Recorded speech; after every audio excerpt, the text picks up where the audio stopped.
অন্ধকার জঙ্গলের রহস্য। রাত তখন প্রায় 11টা।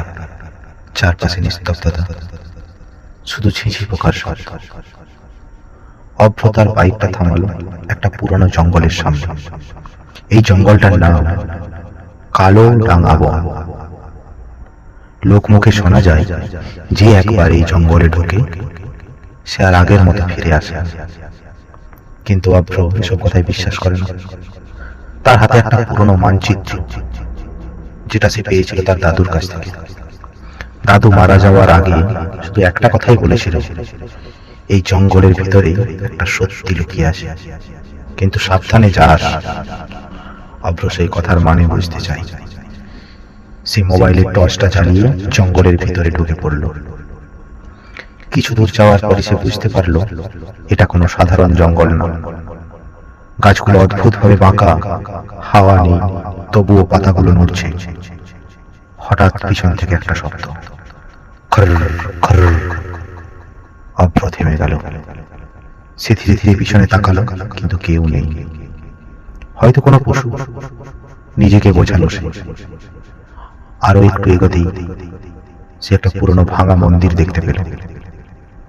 মন্দিরটার দরজায় লাল রঙে কিছু লেখা, ফিরে যা, এখনো সময় আছে। অভ্র একটু থামলো, কিন্তু তারপর হাসল। এগুলো দিয়ে ভয় দেখানো যায় না আমাকে।